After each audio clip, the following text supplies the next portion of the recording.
Of the field all sports camera. This allows you to take film at faster rates like soccer, hockey, lacrosse, things like that. What you do with this, you'll notice it's this robotic arm.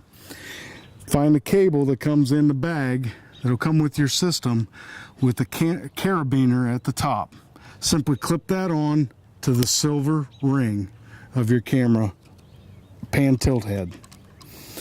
Then again, you plug the Sony link cable in, remote link cable, and you plug in your video connection. There's a third connection here, and that's for your pan tilt head, your robotic arm. It's a Cat 5 connection that will clip right in there at the base of your robotic arm.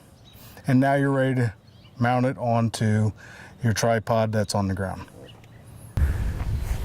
You lift this end, the top end of your tripod up. Make sure at this time that you open what I call the bail. This is the bail. When you first pull your tripod out before setting it up, you want to open this up to accept the pan tilt head that you're going to attach to it. To do that, you simply take your thumb and press here and open this lever up, and take your index finger on the bail and open it up until you hear an audible click. You'll also notice that there's a pin that opens and keeps it in a locked position, so it will accept your pan tilt head quick release. What I do is I usually post this first leg here like this, and I just simply spread it out. When you get about here, even though it looks like it's spread out, it's not spread out far enough. You want more stability. Our design is to load the 3 legs. So what you simply do, it's sometimes a little bit awkward, guys, but be patient. With one foot, lift that up and allow your legs to slowly just fall down. Now you have about a 10.5 foot diameter, which is very stable for your camera systems. First thing I'll do is I'll see the monitor. I'll set that aside. Find the clamp. Same clamp that you use with our other systems. First you take the sleeve that's on the bottom of your collar with your tripod, mount it and Velcro it, just like that, to the top part so you can adjust where your monitor is, your viewing area.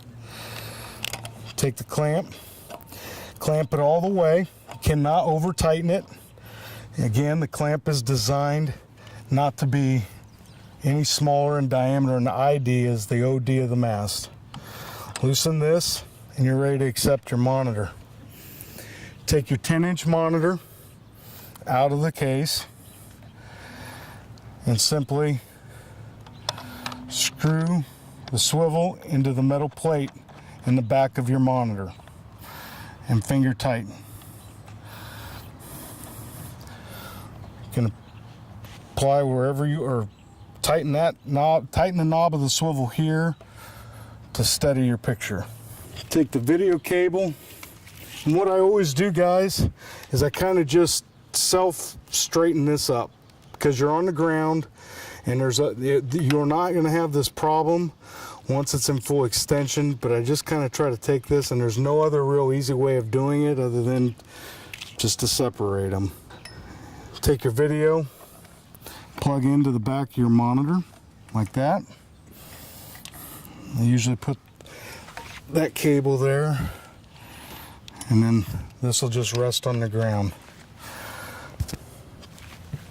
Inside, underneath your monitor, you're going to have a cable that has 2 DC ports, okay, and then on the other end 2 battery terminals. It's important that you plug these lugs into the back of your monitor and your remote control before connecting the battery. Leave the battery unconnected. So I take the L and I plug it in the back of the monitor like this. I take the other port and I let those 2 hang, and I'll do something with those in a second, and I take the remote out, the joystick, and I plug that into the DC 12 volt. here, like so.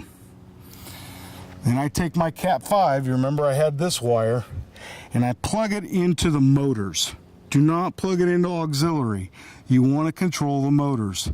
So I simply plug the Cat 5 wire into the motors. Now set that down on the ground and don't step on it. Then I take the Sony remote. You recognize this. This is what controls the camera. And I find the Sony remote female end and I plug that in. Now we're ready to power up. I take the battery out of the case. I take the battery terminals, black to black, red to red, and you'll have power. I set the battery down. Again, that's a sealed battery. You can put it in a mud puddle. You're fine, guys. Pick up the remotes.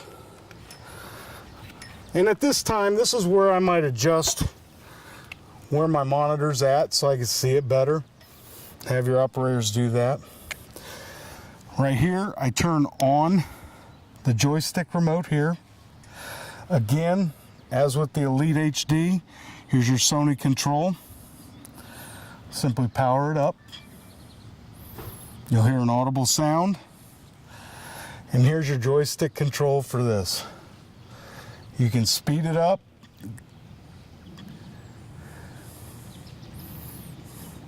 Goes as fast as you want to move it. You can speed up, speed to the max.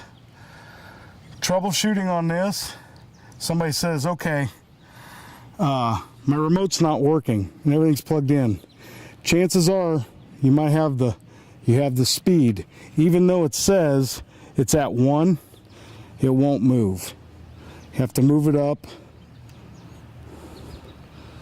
and that slows it down to 2, it looks like, is the minimum, and then that'll slow your control down if you want to have more control of it. Another thing to check is the troubleshooting section is the same with the link cable. If your Sony remote, if your camera doesn't turn on when you hit the power button, go to that section and that'll help you there. But you simply record where it says video. You press that. It turns red from orange to red. It's hard to see. To stop recording, hit video, and it turns orange. Photos, you can take still photos with this and then hit video. A lot of coaches do that to take a quick snapshot of a pre-snap formation and then go right to video. And it helps them evaluate what they're looking at and shows the kids what they need. And that's Above the Field's all sport camera.